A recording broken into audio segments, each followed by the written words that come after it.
It was good. We went a little longer and a little better energy than we have on a normal Sunday because we didn't play yesterday. So it was good to try to get a little bit of a jump start on the week.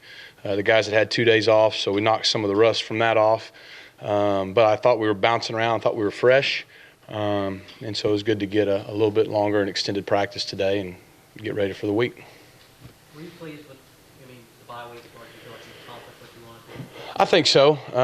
We got a lot of work with the guys that needed it, that were healthy, and the guys that were banged up after 6 games. We were able to be as smart as we could with them. And so, for this point in the season, 6 games in, I think we're in decent shape, for the stretch run. And so now it's just a matter of having a really good week, getting ready to go. Just said specifically that was in the 4th week for Stanton and Payne. Absolutely.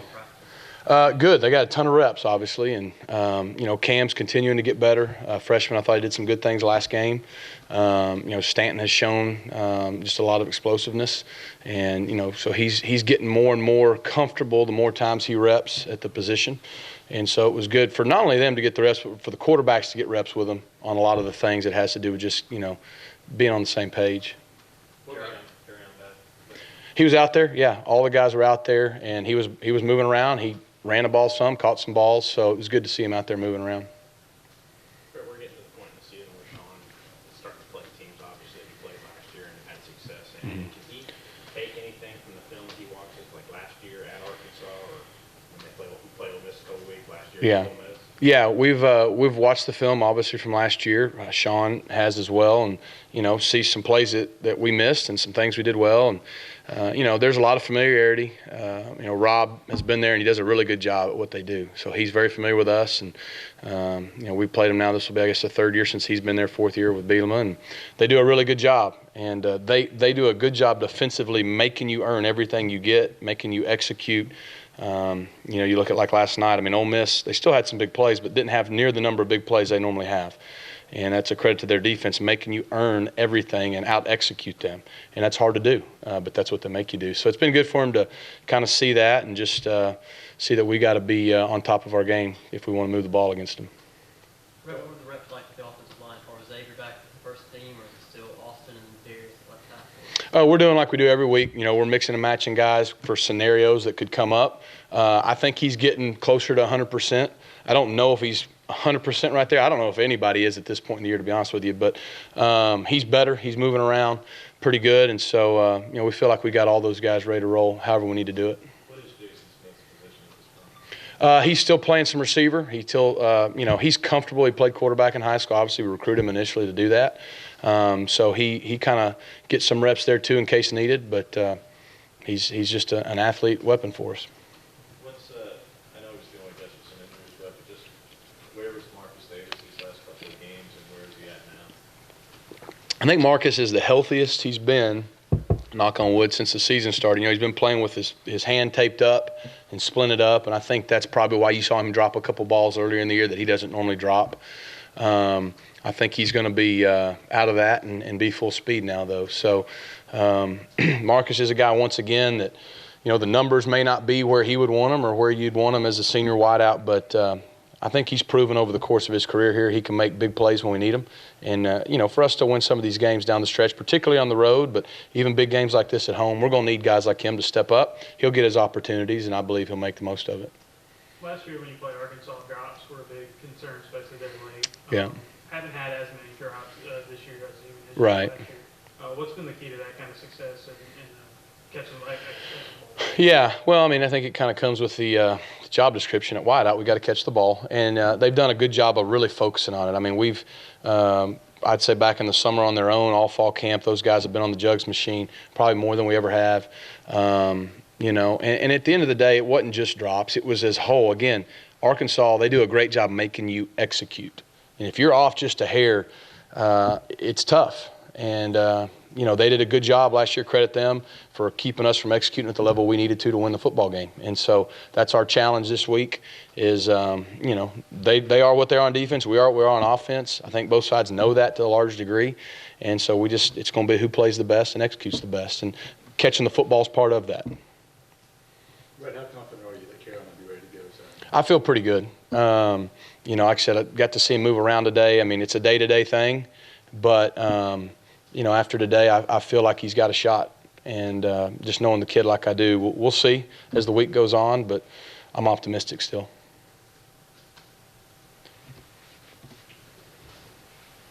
Is it starting to take the personal nature of the game this series away with the number of years you keep playing them, right? And Yeah. does that start to dissipate, or because of just the inherent nature of it, does it still just kind of stick there? Well, obviously that's where I'm from. We got some other coaches. It's the same thing, and after you play them for a while, that goes away to some degree. It just so happens to be. It seems to be a fairly pivotal game every year for us, and it's been a pretty competitive game every year. I've been on both sides. Obviously, that's where I went to school. That's where I played. I know the culture there, and in Arkansas, they take great pride in being tough and playing hard and just being scrappy and gritty, and that's what they are. That's what they were when I played. That's what we took pride in there. And you look at Auburn, that's something we take great pride in is, being tough, being physical, and just playing extremely, extremely hard. So when you look at it from that degree, the programs both believe in a lot of the same things. I think that's why the series is usually really competitive. It just so happens last year it was a pivotal game for us. And we didn't find a way to win. They did. And I think the way the season's kind of ended maybe had a lot to do with that. We kind of started going the wrong direction. So we're in a similar situation this year. And, we got to try to do better this time around. Did you watch the game last night? I watched parts of it. Yeah, I did. I watched a good deal of it. I had one 6-year-old giving me commentary and had the other one wanting to play Legos. So That's what I was going to ask. When you do it as a coach, or do you do it as just somebody sitting there watching? I try to watch it from a different view when it's on TV. We swap films, so today they've got our games, we got their games. You can rewind it and do all that all you want now. But sometimes just from the TV perspective and just kind of that feel of the game, it's different to step back and watch it from that perspective and just kind of see. And again, you saw what you thought you'd see, a team that played with great passion and energy, and they found a way to get a big-time win, so which didn't shock me. That was obviously the game we kind of saw Sean White be the type of quarterback that he could Yeah. be. We always want to talk about revenge in games like this, but the way that game ended, is there any motivation there, you think, for your offense? Well, there's no more added motivation. We obviously, again, and like I said, give them credit. We didn't execute to the level in the areas we needed to win that football game, and they had a lot to do with that. So from that standpoint, yeah, we need to kind of redeem ourselves to some degree, but it was the same thing. We played Mississippi State last year, and they got us beat. We didn't feel any different going to Starkville. We knew it was going to be a great challenge at their place. So the things that happened last year really don't matter this year. Now you're human. You think about it, hey, they beat us last year. Okay, well, you could have said the same thing for them the year before. And, Sean, the one thing Sean did last year, I think that helped him grow a little bit was that 2-minute drive. We're down by 3, got 57 seconds to go. We even had a penalty, got a 10-second runoff, and hits 2 big passes to get us in range to kick the field goal. And then, in overtime, we score a little bit here. And so that was kind of, I think, when he grew up a little bit in pressure situations. And that's when you knew that the moment's not going to be too big for him. But at the end of the day, we didn't close out the game and win the game. So it was kind of all for naught a little bit to some degree. How do you feel about Tony Stevens and his development? He's a senior. Right. Just this season, knowing that he's going to be getting the ball more often than yeah. He's improved. He's more consistent. There's still, a ball here or there he's got to make the play on. But, like last week, what I was really proud of is the way he responded. And he's a guy that you see him gaining more confidence each week. And so I think so far he's doing a solid job for us. Not to take anything away from Tony Rhett, but how much of that do you attribute to what is asked of that position in this offense, to what his production is versus what Tony is doing, what his capabilities are allowing? Just because that position has obviously produced the most yards and Right. receivers every year. So. Right. I understand the question, but at the end of the day, he's got to go make the plays.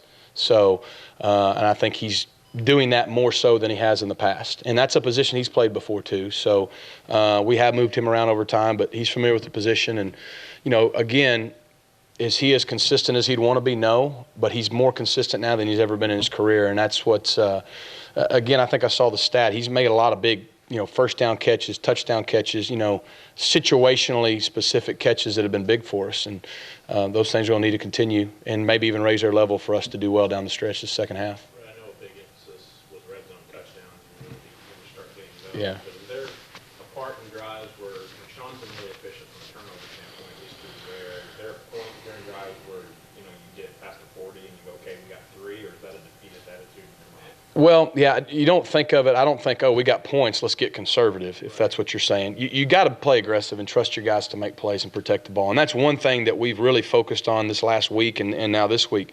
For us to play well in the second half with the schedule we have, we've got to cut down on the turnovers. That's one area we haven't been as good as we need to be. We're getting at least 1 a game, and some instances like last game 2, and sometimes even the situations we're putting our defense in, we just can't do that. So the turnover margin's got to improve, and that starts with us on offense protecting the football. And we haven't had a clean game yet there. But I will say that it gives you confidence knowing who our kicker is. That if we get inside the 40, we do have a very good realistic chance of getting points. But we also know that we need to score touchdowns to win games. So it doesn't change the mindset of how we call the plays, but obviously we got confidence in Daniel big time. How do you feel about the term game manager? It's looked at as like that great backhanded compliment. Right. I just talked about Sean managing the game, but when he goes out there, I think he had 11 first down passes in the last game. A lot of people look at that and say it's more than just merely managing. So just how do you Yeah. view that term? How do you kind of view it? How does it apply to Sean? Yeah, I've never been a huge fan of the game manager term. I want a guy to go win a game. Okay, but to be able to win a game, you have to first be able to manage a game. So I think when Coach says that, he's just saying, hey, he is managing the game well from an efficiency standpoint, completion percentage, accuracy, decision-making. He's doing all, for the most part, from a turnover standpoint, he's doing all those things you need a guy to do to give your team a chance to win. If you manage the game properly, you're going to have a chance to win the game in most cases. But we have to make plays to win the game. And like to your point, I don't think that Coach would say we want just a game manager. He has to manage the game, but we want a guy that can go out there and win the game for us. And I think he's proven that he has that ability. It's not just on him. It's all the guys around him. So I think they kind of go hand in hand. You got to be able to manage it before you can win it, so it kind of goes together a little bit. What's the thing you've seen him improve on the most from the start of the season? I think he's gotten really, really comfortable, and he's playing with a lot of confidence. And so it's hard to maybe put on one. His base and his footwork's getting better. I think that's why his accuracy's improving. He has a tendency to fall off of throws and whatnot. And to some degree, that's a strength because he can make throws in tight windows when he doesn't have a lot of space in the pocket. And sometimes you have to do that as quarterback, but some easy throws have escaped him at times because he's just a little off balance. But when he's on balance, he's pretty accurate, and I think he's been better. He's really focused on it these last 2 or 3 games. I think that's why his completion percentage has gone up. So I think he's just playing with really good confidence right now. Rhett, what has been the difference with just the blocking? Because the first 3 games, you guys were dead last in negative plays. Yeah. And the last 3 games, I think you guys were ranked 3rd or 4th in the SEC in negative plays allowed. I'm sure there's been tweaks and everything. Is it more inside zone? Are you guys not going right as much? The offensive line? I think it's probably a combination of all. We still got to get ball in the perimeter and get yards that way, and I think we have been. We've kind of learned our guys a little bit and what maybe we can and can't do, and we've probably been able to, I don't want to say simplify because we still have our whole playbook, but we've tried to be able to simplify game plans knowing what we're good at and rep those maybe more so. So is where maybe those first few games we were running some plays that maybe we didn't have the reps built up as much as we do on some of the stuff we're doing now. And so that helps you just execute better. And that's what we focused on. If you execute better, and then, we've tried to put them in better situations too to where those negative plays aren't as likely. I think it's probably a combination of the two. But that's been big because we haven't gone backwards as much from either a penalty standpoint or a negative standpoint in plays. And that's allowed us to stay on the field longer periods of time, obviously.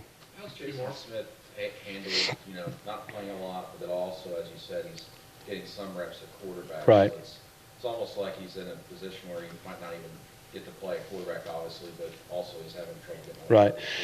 He's been good, especially the last couple of weeks. He's had a really good attitude, and he's been good, and he gives us great versatility. What stands out most about Arkansas's defense? Well, again, I think they take on Rob's personality. He's a real tough. They're consistent. They're tough, and again, they make you earn everything. There's just not a lot of big plays. You can tell they play a scheme that allows them to know where their strengths are and where their weaknesses are, and so they know where you're going to try to attack them. And they do a really, really good job defending those areas. But I just think you look at last night, you have a team that has been playing probably as good offensive football as anybody in the country in Ole Miss. And they hold them to their, I know it was their fewest number of points, I believe. And if it wasn't, it was close in yards. And again, did they force a lot of 3-and-outs? No. But they were getting off the field when it mattered. And they were just relentlessly coming at them. And you could just tell it wears on an offense when you have to execute over a course of a game that consistently. It's hard. It doesn't matter how good you are. And so I think they do a really good job of keeping you away from the big play, making you earn everything, and then when you do make a mistake, they capitalize on it. And they play extremely hard. Arkansas owned time of possession last night. They had like 40 minutes. Right. Does that concern you? I mean, obviously you have no control of that. But, you know, you're not a defensive coach, but Yeah. knowing that maybe you have to get the most out of every single play because Arkansas has a tendency to Yeah, dominate. it concerns you a little bit because we do control it to some degree, and that we've got to keep the ball some. So about the only time you're okay with not having great time of possession if you have big explosive touchdown plays. Ole Miss did. You know, and to the flip side of that, if you're scoring, you're always going to take that. But it does put your defense back on the field, and so, you know, it goes hand in hand. Our defense is going to try to get off the field. When we get the ball, though, you do know that the way they are playing offensively, and they're playing really good offensive football, you know, if you don't take advantage of every possession, you may lose a possession or two in the game. And so it goes back to they make you earn everything, and you got to be extremely efficient to beat them. And that's their game plan. They're really good at it. Brett, when it comes to Alex play, I mean, do you feel like at this point is he playing better than he was in 2013? Has he finally got back to that level of? You're talking about Kozan? Yeah, I think to some degree he's as steady as he was then. He's healthy. I think that plays a big part. You know, he was able to play last year, but from a strength standpoint, he wasn't what he had been. And he's been a really good leader for us, especially playing amongst, you know, whether it's Darius, Austin, and X, he's over there. You know, he brings some consistency to that side, and he's been really solid for us. All right, Coach. Thank you. All right.